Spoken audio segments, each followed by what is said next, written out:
done yet. Eat some of the food you prepared. Utos ng binata at napatingin siya dito ngunit itinaas lamang nito ang dalawang kilay. Iniisip yata nitong may inilagay siyang poison sa pagkain at kailangan pa nitong ipa-food test sa kanya. Hindi naman siya nagdalawang isip at nag-slice siya ng pagkain at isinubo. Good. Now, drink some of the juice you made. Utos ulit nito. Sa inis niya itinungga niya lahat ang ginawang juice at walang itinira kahit isang patak. Ano akala na lalaking ito sa kanya, mamamatay tao? I'm still alive, Your Highness. Can I go now? Hindi niya napigilan ang inis at namulagatan niya ito. No, you can't. Since you're stubborn, help me to get rest. Anang binata, pagkatapos ay kinuha ang mga damit nitong nakapatong sa kama at isa-isang inihagis sa kanya. Natauhan naman siya sa kanyang inasal ngunit huli na. Make it fast. I'm going to attend the meeting. Untag ng binata kung kaya't bigla siyang napakilos. Uni niyang ipinasuot ang slacks nito. Halos buhatin pa niya ang mahabang paa nito upang maisuot lamang dito ang pantalon. Maging ang paglock sa bewang nito ay kandapawis siya habang tila nananadya itong walang pakialam. Nang isuot niya ang long sleeve nito ay basta na lamang itinaas ang dalawang kamay nito at pagkatapos ay hinayaan siyang isa-isang inilock ang mga butones. Hindi niya alam kung paano niya nagagawa ang lahat. She's not comfortable, pero wala siyang magawa kundi tapusin ang mabilisan ng pinapagawa nito. Pagdating sa paglalagay ng necktie nito ay natigil siya. Wala siyang alam sa paglalagay ng korbata at baka masakal niya ito. What? Saan nito mula sa kanyang pagkatigil? I don't know how to put neckties. Turan niya at napangisi ito habang nakatitig sa kanyang mukha. Maya-maya lamang ay hinawakan ng binata ang dalawang kamay niya at tinulungan siyang ilagay ang necktie sa kanyang leeg. Halos hindi siya huminga habang hawak ng binata ang kanyang kamay. Ang lakas ng pitik ng kanyang puso at naririnig niya sobrang pagdagundong nito. Miguel is battling between his consciousness and desire. Before he decides to make fun of Myrtle, he assures himself that he will refrain from touching her no matter what. His consciousness always reminds him of who she is, urging him to treat Myrtle with the dignity she deserves. But as he gets nearer to her, a strange power starts to take over his thoughts. It's as if a whirlwind of emotions blinds him, impairing his judgment and igniting his heart in unexpected ways. In her presence, his normally composed thoughts become scattered and overwhelmed by a surge of unfamiliar feelings. He holds her hands tight, and in that fleeting moment, his heart rebels against his conscious will. It whispers to him to hold her closer and cherish the bond that forms between them. He has been longing to touch her, and when it finally comes, it electrifies his senses and sends shivers down his spine. He lifted her chin and was ready to devour her lips, when a sudden interruption jolts them back to reality. His phone rang, and the spell of desire was abruptly shattered, leaving them both startled and disoriented. Agad siyang itinulak ni Myrtle pagkatapos ay patakbo itong lumabas sa kanyang silida. Siya naman ay napapikit habang hinahagod ng ilang beses ang kanyang buhok. He felt disappointed pero ngayong natauhan na siya ay parang hindi pa niya ma-visualize ang sarili na siya ang magiging dahilan kung bakit hindi na makakabalik ang dalaga sa kumbento. What? Iritadong turan niya nang sagutin ang kanina pa tumutunog na telepono. Wala siyang balak sagutin ito ngunit masyadong makulit ang tumatawag at hindi yata titigil hanggat hindi niya iyon sinasagot.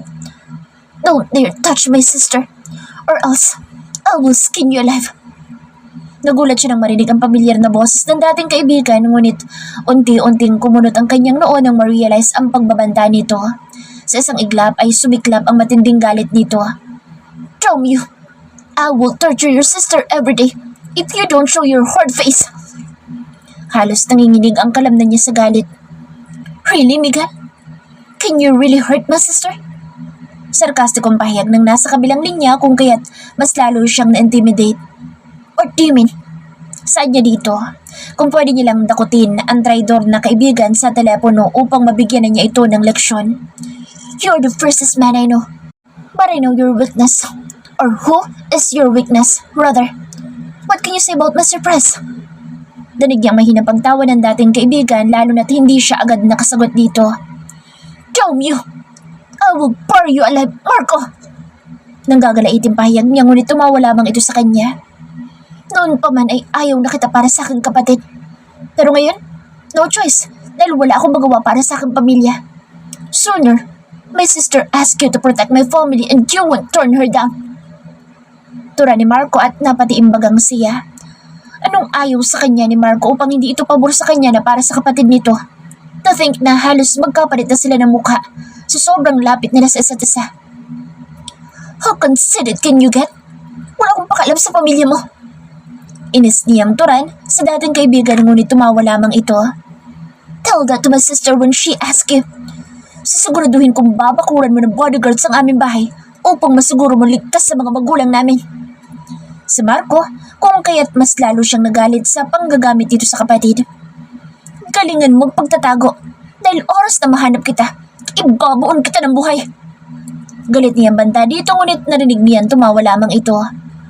Pagtuunan mo ng pansin mga tao sa paligid mo. Gusto ko nilang palitan sa trono at yun ang atupagin mo. Don't trust anybody or else sa kangkungan ka pupulutin. Tura ng nasa kabilang linya at sarkastikong napangiti siya dito. Magsasalita pa sana siya upang uyamin ito ngunit naputol na ang linya at nawala na ito sa ere. Sa inis ay binato niya sa kung saan ang telepono at malakas na tinadyakan ang paanan ng bed. Sa ngayon na wala talaga siyang pinagkakatiwalaan tao simula na mag-traidor sa kanya si Marco. Ang pinagkatiwalaan niya na lubos at ang itinuturing niyang kapatid. Kung nagawa nito sa kanya, how much more sa mga taong hindi niya lubos na kilala. Halos patakbong lumabas si Myrtle sa silid ni Miguel. Mabilis na pumasok sa kwartong tinulugan niya at mabilis na itinago ang sarili. Sobrang lakas ng pinting ng kanyang puso at halos nanginginig pa ang buo niyang katawan dahil sa muntikan siyang halikan ng binata. Agad siyang napaluhod sa paanan ng bed. Nag-sign of the cross at pagkatapos ay humingi ng tawad sa Diyos.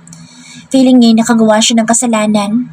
Kung wala sigurong tumawag kay Miguel na iyon, ay hinayaan na lamang niyang halikan siya dito, which is against sa kanyang bukasyon. Gosh, bakit ba hindi siya nakapag-react ng mabilis? Bakit parang tinubuan siya ng pagnanasa sa kanyang katawan at parang gusto niyang mahalikan ng lalaking iyon? Lord, ilayo niyo po sana ako sa anumang tukso at kasamaan. Gusto ko pa po bumalik sa kumbento at magsilbi sa inyo. Temtem niyang pakiusap sa Panginoon sapagkat yun naman ang pangarap niya mula noon, ang ialay ang buhay sa pagsisilbi sa Panginoon. Where have you been? Iritadong saad ni Miguel kay Alkins. Kanina pa natapos ang kanyang meeting ngunit hindi siya makaalis-alis sapagkat bigla itong nawala. May binili lang sa department store. Akala ko kasi matatagalan ka pa. Tura naman ito na hindi man nakitaan ng pagkayanig kahit nasa mukha niya ang pagkainip. May hawak itong paper bag na malaki at na-curious siya kung ano ang mga pinamili nito. What's that for? Ta kanyang pahayag. Unusual kasi kay Alkins ang bumili ng gamit sa napakaikling oras. Isa pa, signature din ang lahat ng gamit dito at hindi lang basta bumibili ito sa kung saan. I bought some for Myrtle. She's using whitest clothes and it's not fit for her. Saan ni Alkins at bigla siyang napatingin sa mukha nito pagkatapos ay hindi niya namalayang kumunot ng sobra ang kanyang noo. Bakit nag-care ang kaibigan niya kay Myrtle? May pagtingin ba ito sa dalaga? No need. She'll be wearing a maid's uniform. Remember? She is a slave in the house, not a VIP. Supladong pahayag niya pagkatapos ay tinungunan niya ang pinto upang mauna na lumabas. Parang uminit ang kanyang ulo. Naiinis siya na hindi niya maintindihan. Bakit ba kasi hindi man lang niya naiisip na walang pamalit si Myrtle? Pagkalulan niya sa isa sa 5 nakaparadang mamahaling sasakyan ay tumawag siya sa isa niyang assistant at nag-order ng sangkatarbang Andes and maid's uniform. Pagdating nila sa bahay ay agad na hinanap ng kanyang mata sa paligid si Myrtle, ngunit wala ito sa entrance hall o di kaya sa sala. Nasa kusina siguro ito o sa laundry room, kung kaya tumuloy siya sa pag-akyat sa hagdan upang tumuloy sa kanyang kwarto. Ngunit bigla siyang napahinto sa kalagitnaan nang marinig ang tila na sisiyahang boses nito. Naku, maraming salamat Ginoong Alkins. Nag-abala pa kayo. Pagpalain po kayo ng mahal na Panginoon. Tura ni Myrtle kay Alkins nang abutan niya ito nang magkasalubong sila sa may entrance hall. You're welcome. It's a kind gesture para sa pagluluto ng aming pagkain at paglalaban ng aming mga damit. Nakangiting pahayag ni Alkins at ngumiti siya ng walang kasintamis. Kahit naman puro lalaki ang nakakasalamuhan niya sa bahay na ito'y mababait naman ang mga ito, lalo na ang kanyang kaharap. Kung meron man sigurong may masamang ugali dito ay ang leader ng mga ito.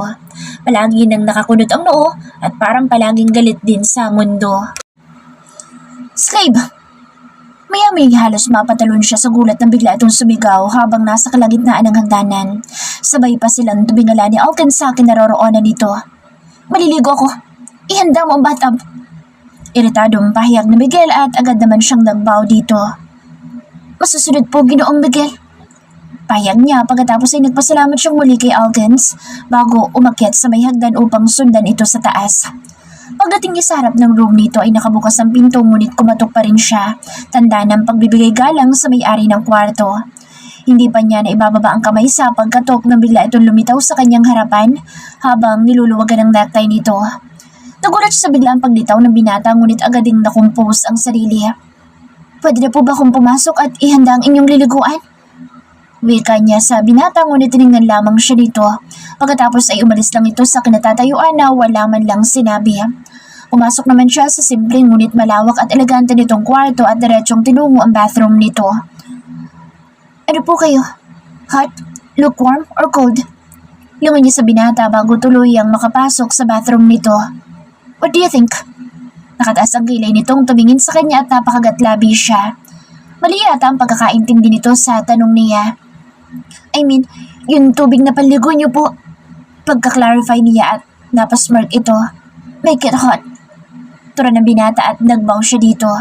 Sa bagay nakaka-relax talaga ang hot bath lalo at maghapon kang pagod sa trabaho. Hinugasan niya muna ang tub pagkatapos ay tinimpla ang temperature ng tubig bago kinargahan ito. Inilapit niya din ang liquid soap at pagkatapos ay kumuha ng malinis na towel at roba sa rack at inilagay malapit dito. Nang mapuno ang tub ay lumabas na siya sa bathroom upang ipaalam sa binata na pwede na itong maligo. Nakita niya ito nakaupo sa may sofa habang nakasandal ang ulo at nakapikit. Nagtalo tuloy ang kanyang isip kung tatawagin niya ito o hindi. Ngunit nang makitang kumukumpas sa mga dalira nito ay tumikim siya dito. Ginoong Miguel, pwede na po kayo maligo. Wika niya sa hindi gaano kalakas ang boses. Pagmulat nito ng mata ay agad niyang itinuon sa ibang direksyon ng kanyang mga mata. Pasimple niya ikinimkim ang bibig sapagkat napatitig ito sa kanya. Come closer. Maya-maya narinig niyang turan niya kung kaya't hindi niya napigilang mapatingin dito. Unbutton my shirt. Sad nito at halos magkarambola na naman ang kanyang mga cells. Oh, didn't you hear me? Wika nito sa kanyang pag-aalinlangan kung kaya't napalunok na lamang siya bago lumapit dito. Hesitant pa siyang hawakan ang damit nito upang isa-isahing tanggalin ang botones nito ngunit tinaasan siya nito ng kilay kung kaya't dali-dali siyang humawak sa damit nito at sinimulan tanggalin ang pagkakalagay ng botones nito. Halos hindi siya huminga sapagkat sobrang lapit nito at nakatunghay pa sa kanyang mukha. I didn't tell you not to breathe. Baka mamatay ka niyan. Saan nito nang mahalatang pinipigilan niya ang paghinga. Hindi niya alam kung nagbibiro ito o ano ngunit bahagya siyang umiti at pasimpleng huminga. Why are you so uncomfortable? Wika pa nito dahil sa pagiging uneasy niya. Hindi lang po ako sanay pero okay lang po. I'll get used to it. Maingat niyang sagot baka ma-offend niya ito. Are you sure you can get used to it? Anang binata at tumango siya dito. Sa kanyang response ay ngumisi ito ng nakakaloko. Good, paliguan mo ako. Payag ng binata at nalalaka matang tumingin siya sa mukha nito. What? Saad ni Miguel sa kanya habang nakataas ang dalawang kilay nito. That's too much. Kaya mo namang maligo mag-isa. Hindi niya napigilan turan dito. And so, you're my slave. You will do whatever I want. And you don't have the right to argue with me. Payag ng binata at hindi siya makapaniwala sa sinambit nito. Napapikit na lamang siya ng mariin pagkatapos pumayag din siya dito. Nonsense naman na magprotesta siya, alipin nga siya nito. Okay, kung ganoon maaari ka nang tumayo dyan at pumasok sa banyo bago lumamig ang tubig sa bathtub. Lakas loob niyang pahayag na sinabayan na ng pagtayo. Ngunit halos maloka siya nang iabot nito ang kamay sa kanya upang tulungan itong tumayo. Wala naman siyang nagawa kundi pag-ikutan na lamang ito ng mata pagkatapos ay hinila niya ito upang makatayo. Halos yumakap ito sa kanya na makatayo at pagkatapos ay patamad na sinandal ang ulo nito sa kanyang balikat. Alam niyang sinasadya nito ang lahat kung kaya't imbes na magpa-apekto ay napailing na lamang siya sa kabaliwan ng lalaki. Boss, si Mr. Balmes, inilipat na sa ward. pagbibigay alam ng kausap ni Miguel mula sa kanyang cellphone. Nagkalat ang mga intel niya sa paligid at pinapakinggan niya ang mga ito bago pa man lumabas sa kanyang kwarto tuwing umaga. Why? Nagising na ba siya mula sa coma? Curious niyang tanong dito. Hindi pa po boss, pero malaki na ang bill niya sa ospital at wala na silang pambayad sa VIP. Tura nakausap at sumandali siyang natahimik. Nawalan parang bula sa Business World and DLS Group at gising kong duling ay wala nang pumapasok sa pamilya ng mga ito. It was Marco's fault. Siya ang dahilan sa biglaang pagbagsak ng negosyo ng pamilya nila. Wala siyang pakialam kung tutuusin. Kulang pang kabayaran ang paghihirap ng pamilya nito sa ginawa niyang pagtatraidor sa grupo. He used to be his body, his confidante, his brother, pero anong ginawa nito sa kanya? Nakikipag-ugnayan sa ibang grupo upang pabagsakin ang kanyang pamumuno. To think itinuring ninyang kapatid ito. Well, let him taste the dose of his own medicine. Tila nakangiti niyang turan sa kanyang isip bago dumungaw sa bintana upang tingnan ang paligid. Malawak ang bakuran ng bahay ng kanyang ama at nakakagaan ang pakiramdam ang pagmasdan ang iba't ibang halaman na nakatanim dito. Nasira ang mood niya dahil sa pagkaalala sa traidor na kaibigan at kailangan niyang pakawalan ito sa pamamagitan ng pagtanaw sa garden. Pagtaas niya ng blinds ay natanaw niya agad si Myrtle sa baba na nagdidilig ng halaman. She's wearing a maid's uniform. Sa dami na ipinadalang klase ng uniform ng assistant niya, sa long sleeve at hanggang sa sakong, ang haba pa ang napili nito. Mukha itong noni sa Inglaterra sapagkat nakasuot pa sa ulo ang kapares nitong headdress. Hindi niya napigilan ang pagkatuwa kung kaya't wala sa sariling natawa siya. Boss? Biglang tura ng kausap niya sa cellphone kung kaya't bigla siyang natigil sa pagkakangiti na tila ba nakikita siya ng kausap. Paano ba niya nakalimutang may kausap siya sa kabilang linya at tumawa pa siya na parang wala sa sarili. Sabihin mo ibalik si Mr. Balma sa VIP. Send the best doctor and leave a blank check in the hospital. Wika niya dito. Okay boss, masusunod. Halatang nagulat ang nasa kabilang linya at pati siya ay hindi makapaniwala sa nasabi. Kani-kanina lang ay halos isumpa niya ang pamilya ni Marco. At para nagkaroon siya bigla ng pakialam sa mga ito.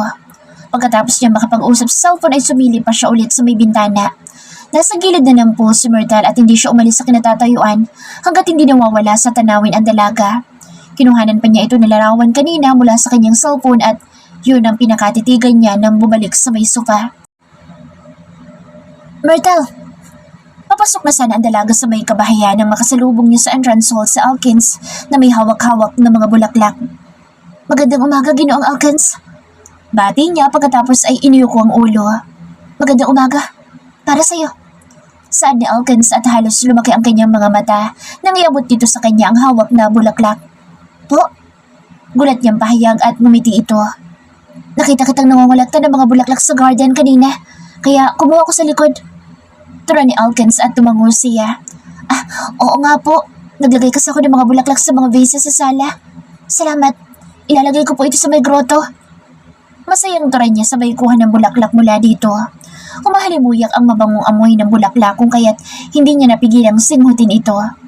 Hindi pa niya nailalayo ang bulaklak sa kanyang ilong nang biglang umulan ng holen mula sa taas ng hagdan.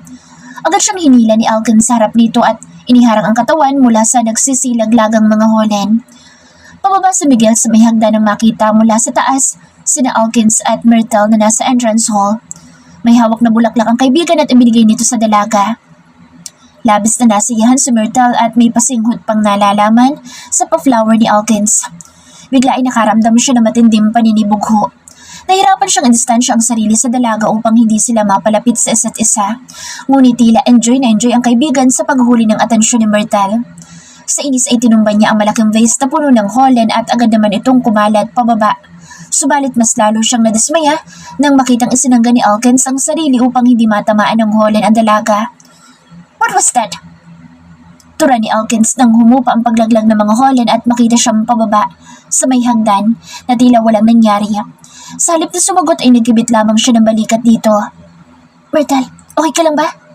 May pag-aalalambaling niya sa dalaga at tumango naman ang dalaga dito. Okay lang po ako, Ginoong Alkins. Maraming salamat. Tura ni Myrtle dito pagkatapos ay dali-daling pinulot ang mga nabitawang bulaklak kanina.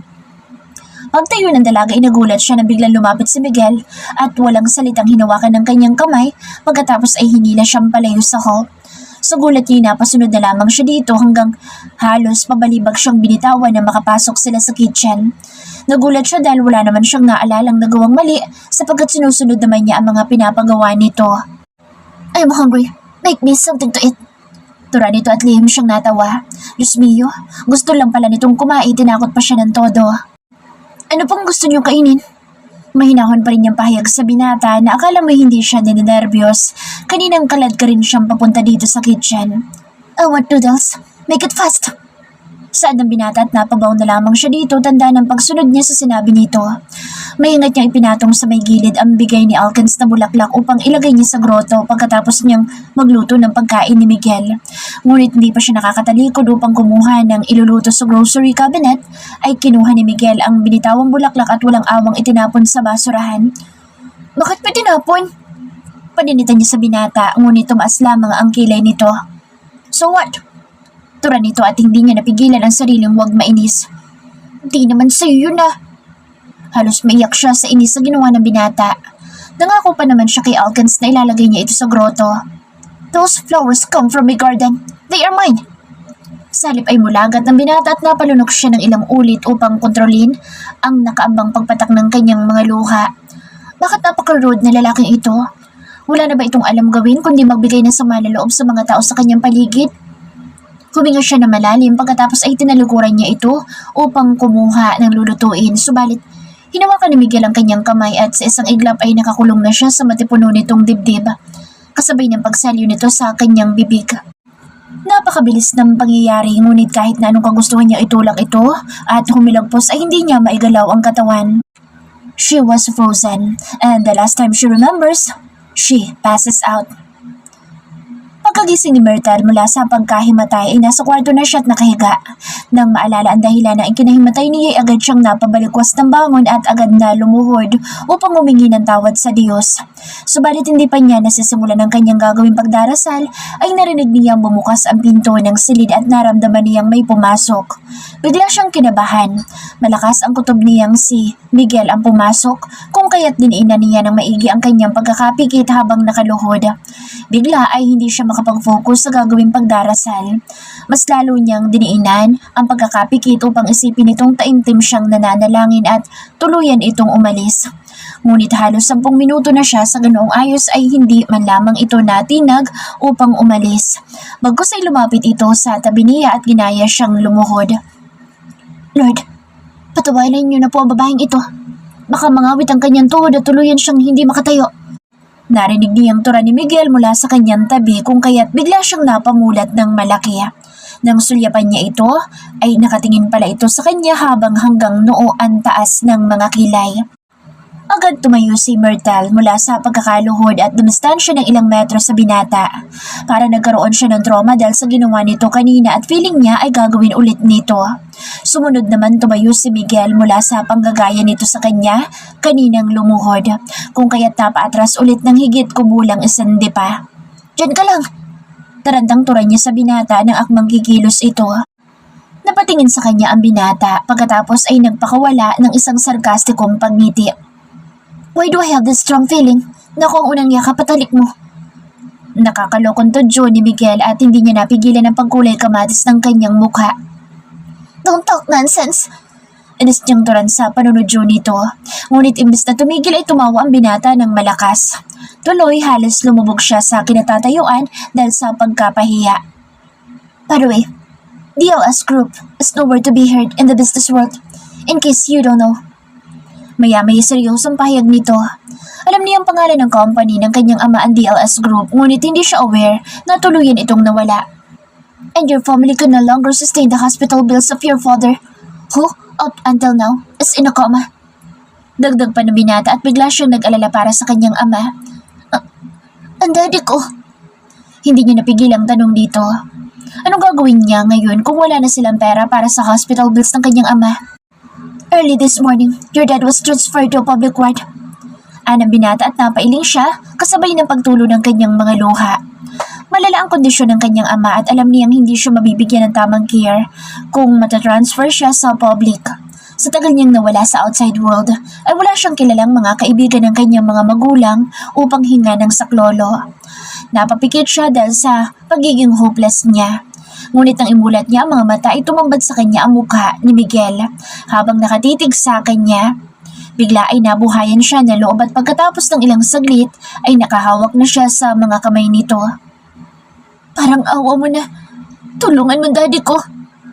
Pagmamakaawa niya dito. Nagulat ang binata sa biglang paghawak nito sa kanyang kamay kung kaya't hindi siya agad nakapag-react dito. Please, Ginoong Miguel, tulungan mo ang daddy ko. Promise, kahit anong gusto mo gagawin ko, tulungan mo lamang ang aking daddy. Patuloy nitong pagmamakaawa na halos lumuhod dito sa harap niya. Of course, I can help your dad. Maya-maya ituran niya dito. Sa kanyang sinabi, biglang nagliwanag ang mukha ng dalaga. But, I have conditions. Dagdag niya kung kaya't natigilan ito't unti-unting nawala ang kasiyahan sa mga mata ni Myrtle. What's your condition? Pagkaraan ng ilang sandali ituran nito na as if buo ang loob nitong gawin ang lahat para sa kanyang ama. I need someone who can satisfy all my needs. Wika niya, straight in her eyes, at sunod-sunod na ginawa nitong paglunok habang nakikipagtitigan sa kanya. I'm not good at satisfying others in any form. I'm afraid I'm not meet your standard of satisfaction. After a while ay tura nito at hindi siya makapaniwala sa narinig. Does it mean she wants to eat his bait? He never felt too excited in his entire life. That's not a problem. I'm willing to be a teacher in any form. Wika niya. He's expecting her to withdraw because in the end ay pipiliin pa rin ito ang makabalik sa kumbento. Subalit labis siyang nasurpresa sa tugon nito. Okay, but before that, I wanna see my father. Turo ni Myrtle at hindi niya napigilang mapalunok habang tumitig dito. Seryoso ba siya? Sure, get ready. In an hour, we will be heading to the hospital. Saan niya pagkatapos eksaminin kung seryoso ito o hindi. Nagbaw ang dalaga sa kanya ngunit natawa siya ng pasimple itong umatras nang nagsimula siya lumakad upang tunguhin ang pinto. Mommy! Agad niyang niyakap ang ina nang mapasukan dito sa hospital room na kinalalagyan ng ama. Myrtle, maraming salamat sa Panginoon at walang masamang nangyari sa'yo. Anang kanyang ina nang makitang maayos ang lagay niya. I'm okay, Mom. Kamusta si Daddy? Turan niya sa ina kasabay ng pagbaling ng paningin sa walang malay na ama. Hindi naman siya sinagot agad ng ina. Bagkus ay rumihistro sa mukha nito ang labis na kalungkutan at tila kawalan ng pag-asa. Nahabag siya ng sobra sa kanyang ina. Halos ito ang lubos na nakakaranas ng bagsik ng dagok na dumating sa kanilang pamilya. Hindi na nito maayos ang sarili.